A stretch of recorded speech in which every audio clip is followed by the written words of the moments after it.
A very good afternoon to you. Thank you so much for joining us on K24 Newscut as we keep you abreast of the latest updates from across the country. My name is Harriet Chimen. Our sign language interpreter is Rose Wahome. Let's begin with our top stories.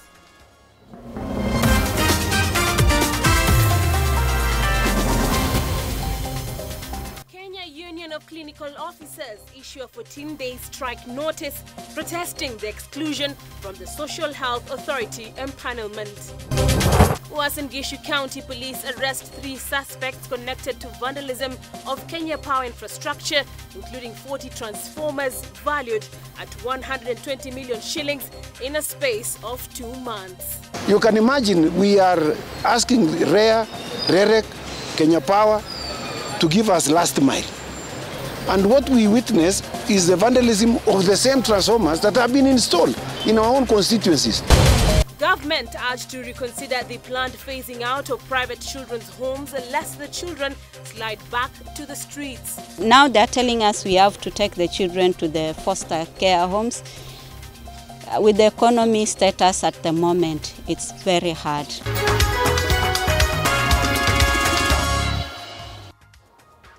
Thank you for joining us once again.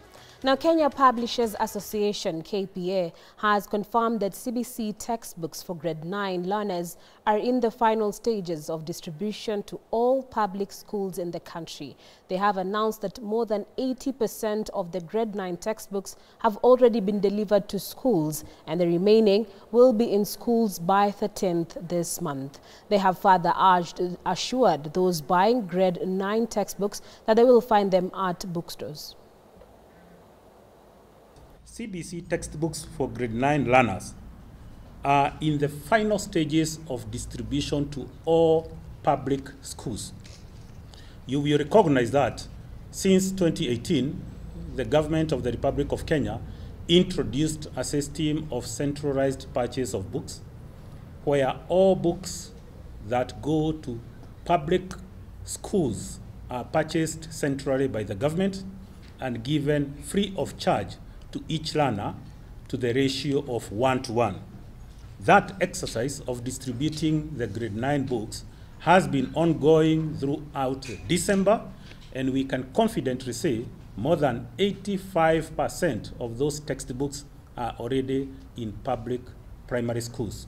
The remaining are being distributed within this week, and by the 13th of January, that is next week on Monday, we can confidently say that all public schools will have CBC textbooks for grade 9. The books are being distributed by more than 10 different publishers, among them Spotlight Publishers, Mountain Top Publishers, Booklist, Hummingbird, East African Educational Publishers, Kenya Literature Bureau, and others. It is 1 year since Kenya adopted a visa-free policy for all travelers coming from any other country. To secure the interests of homeland security, the policy measure requires the travelers to obtain an advance travel authorization to ensure continuous improvement of this policy 1 year later. The Deputy President has held an interministerial review meeting to generate consensus on administrative and procedural improvements of the electronic travel authorization system to ensure greater convenience to travelers into Kenya for business, tourism, and social purposes.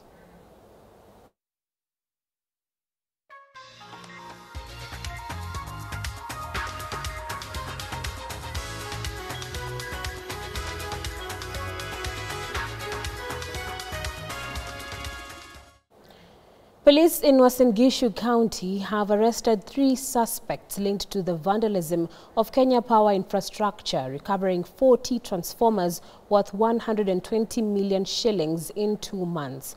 County Police Commander Benjamin Mwanthi said 2 suspects were caught transporting vandalized transformers in a vehicle with a concealed number plate.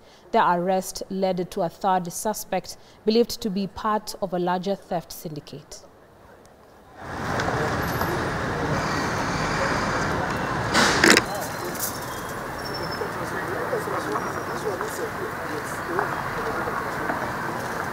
Tumekuwa na issue ya wizi na vandalism ya transformers for the last 2 months.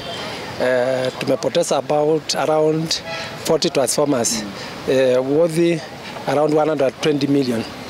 But today early in the morning tulikuwa na bahati tukaweza kupata information from members of public, our officers from Kenya Power. They swiftly acted on the information na wakaweza kupata hii ngari ambayo ukiangalia iko na namba ambayo iko concealed, wamekata namba zingine, the fingers imebaki the numbers KDH, but the fingers wamekata to conceal identity.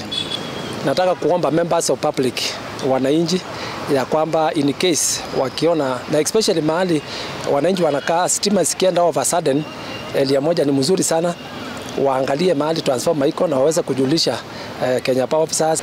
You can imagine we are asking REA, REREC, Kenya Power to give us last mile. And what we witness is the vandalism of the same transformers that have been installed in our own constituencies. What has that done? It has deprived people of electricity in their homes. Some are welders. And in fact, this is economic sabotage. And we want the ODPP together with the county commander and the DCIO to take very stern action against these 5 who have been arrested. It's very unfortunate. So we've lost a lot, and we are really calling a lot members of public to be vigilant, because this one amounts to, as mentioned, it amounts to economic sabotage. Now, residents from Kilifi County in the Mtwapa area have organized peaceful protests to counter verbal attacks from NARC Kenya leader Martha Karua following comments made by Senate Speaker Amason Jeffa Kingi during a funeral in Bungoma. Kingi had urged parents to take responsibility in teaching their children moral values. However, the remarks drew mixed reactions from several opposition leaders who claimed that Kingi's comments seemed to support the issue of youth abductions. The demonstrators defended Kingi, stating that he did not intend to support kidnappings, but was instead calling on young people to take responsibility and show respect to leaders.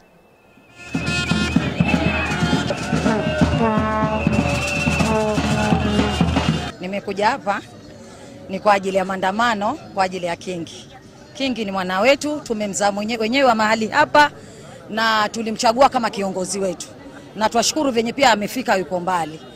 Na madhumuni yangu ni kwamba maongezi aliongea kuhusu watoto, kwamba watoto wasipofunzwa na wazazi watafunzwa na ulimwengu. Nadhani huu msemo si msemo ambao umeanza jana wala juzi wala leo. Ni msemo wenye unafunza vijana tangu jadi. Na tunavyojua sisi, kusema kweli, kama mtoto hajafunzwa na mzazi, hufunzwa na ulimwengu. Lakini hajamaanisha kwamba mtoto yule ashikwe ama atakayemshika ni nani basi. Polisi amepewa nafasi ya kushika mtoto?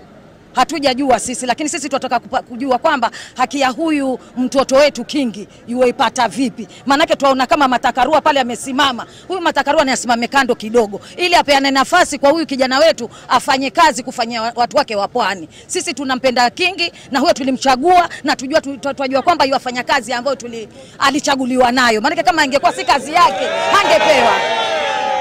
Tuna hakika hilo kwamba hiyo kazi ilikuwa kama si yake hangepewa, ingechaguliwa mtu mwingine. Manake hakuanza na mtu wa pwani, ilianza na watu wengi. Sasa hii imefika ni wakati wake, mpatieni nafasi afanye kazi yake. Kwanza mimi nataka niongee na Wakenya. Lile jambo ambalo sisi wana Kilifi tunaona twaletewa nalo shida na Martha Karua. Msemo ulitumika lakini haukuwa na chuki yoyote na haukuwa na vita vyovyote. Na pili, huyu kijana aitwa Gaitho. Mimi naongea kama kijana. Gaitho ni kijana kama sisi. Ana sauti gani ya kumtukana Kingi? Sisi kama vijana pia tunamwambia Gaitho awache ujinga. Awache ujinga. Kingi sio rika lake. Na akileta mchezo sisi tutamfuata mahali huko. Mimi nataka kuomba kwamba viongozi wengine waheshimu viongozi wa Kilifi. Kwa sababu ya nini? Kama mtoto hatapewa ile adabu na wazazi wake, or na adabu na hatafunzwa kulingana na mambo ya dini, then huyo mtoto atapotoka. So sisi kama wakazi wa Kilifi tuomba kitu kimoja, kwamba viongozi wengine wa kutoka sehemu zingine waheshimu. Mr. Kingi, Speaker, hakuongea vibaya kwamba mtoto afunzwe na wazazi wake. Aliongea kwa sababu huu msemo umekuweko tangu kitambo, hata sisi shuleni tumefunzwa hivyo. So So huwezi kuchukua kwamba kuandika kitu kibaya kwa kiongozi and yet yule ni kiongozi. Maneno yanayoendelea kukashifu kiongozi wetu Kingi, sisi kama watu wa Kilifi ama Pwani hatufurahi. Kingi ni mzee wetu, Kingi ni mtoto wetu. Munapoenda kwenye vyombo vya habari kutaka kumchafulia Kingi jina ya kuwa amesema kuwa vijana wanatekwa nyara. Hili neno la kuwa vijana watafunzwa na ulimwengu alianzi leo.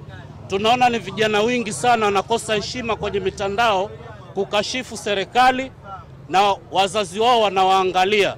Unafika mahali mtu anaombea mwenzake kifo na hakuna mzazi anakanya mtoto. Kingi hakusema watoto watekwa nyara. Kingi amepeleka majukumu kwa wazazi, muambie watoto wenu waweze kuheshimu wakubwa. Elsewhere, civil society groups and Kisumu residents have condemned the government for state-linked abductions and suppression of free expression.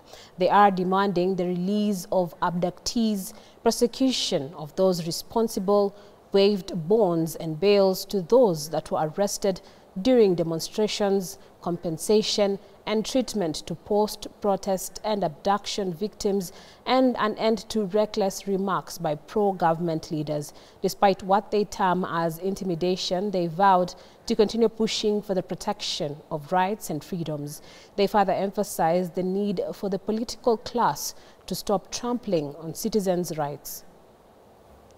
Elected to come and protect governments who are torturing the citizens of this country. I want to tell people like Junet Mohamed, you have to understand that you are not in the government. You are elected because you are in opposition. Yes, opposition. Secondly, I want to tell Joe, Kenya elected you because you are fighting for the right of the people. But as we speak today, you have turned out to be a puppet of the government.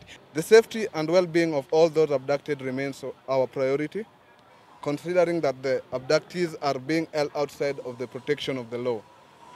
The nature of abduction resembles raids carried out by government security agencies during the attempts to deal with the Gen Z protesters. Our collective pain as people is therefore directed at the government of the day, especially the National Police Services, for failing to protect Kenyans and the selective application of the law. Reparations for all survivors and compensation for families of victims of this violence be rolled out. The state should also, with immediate effect, take up the treatment costs until full recovery for all those who need medical attention from effects of post-protest. An immediate stop to reckless remarks by leaders, especially from the leading parties who have polarized this country, branded any dissenting voices as anarchists. Article 33 of the Kenyan Constitution provides for freedom of expression. And the only limitations to this freedom are explicitly guaranteed in the same Article 33. So we are really dumbfounded that a president can be so trivial with his rogue regime to the extent that they are abducting, killing, maiming citizens who are expressing their frustration, whether artistic or otherwise. We would like to remind the police, the president and all relevant institutions, let the police tell us where our friends are. What is the mistake of someone expressing his democratic free will on social media? We are Kenyans and we all have our rights, and our cyber rights should be protected. Kenya Union of Clinical Officers, KUCO, has issued a 14-day strike notice protesting non-fulfillment of government promises. The clinical officers, led by KUCO chairman Peter Wachira, among others, want the government to acknowledge the existence of their hospitals, which are registered on their council board. Let's cross over to Mombasa and listen in.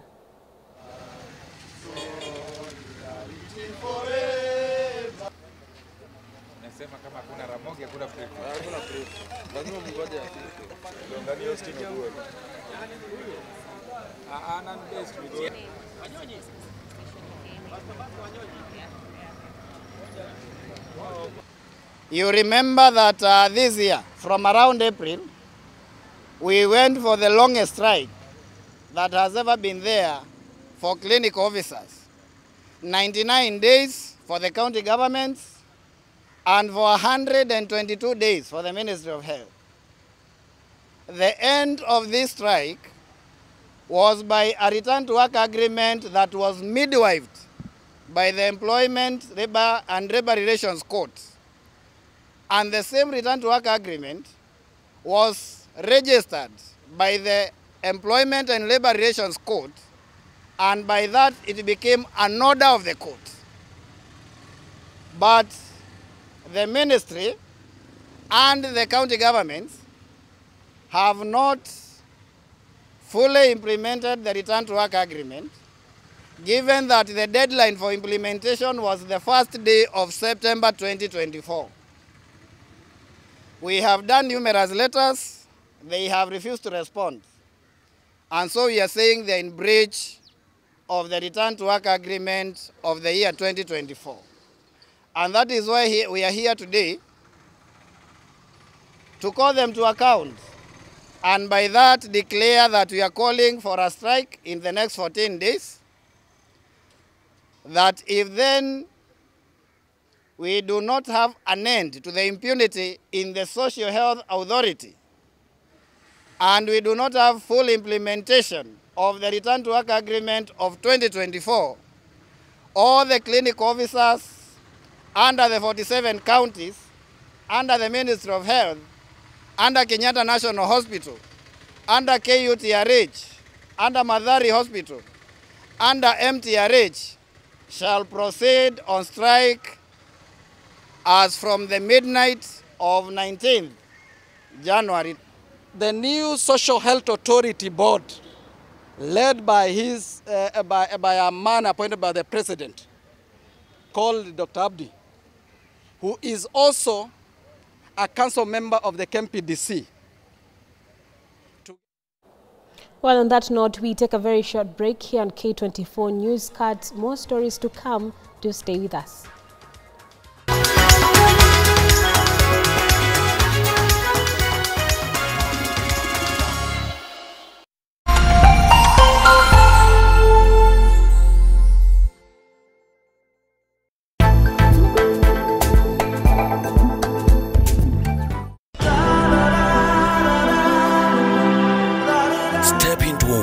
Of emotions, relationships. Kumbe mama, ulikuwa unafikiria kuolewa tena? Yaani unijali hata kidogo, wewe ni mbaya. Dilemmas and complexities of life. Mwanamke hamhitaji mwanaume ili aweze kuwa na furaha. Love. Vedika, kiukweli mimi nakupenda sana wewe. Betrayal. Mimi nilikupa kila kitu ambacho wewe ulikuwa unakihitaji. Lakini leo umeamua kunidanganya na kuusaliti uaminifu wangu. And secrets. Tafadhali usimwambie Sahil kuhusu hili. Get ready for an emotional roller coaster ride filled with drama. Sahil wangu yuko wapi? Nataka uniambie Sahil yuko wapi? Siyafanya chochote kile Sahil jamani. Passion. And unforgettable moments.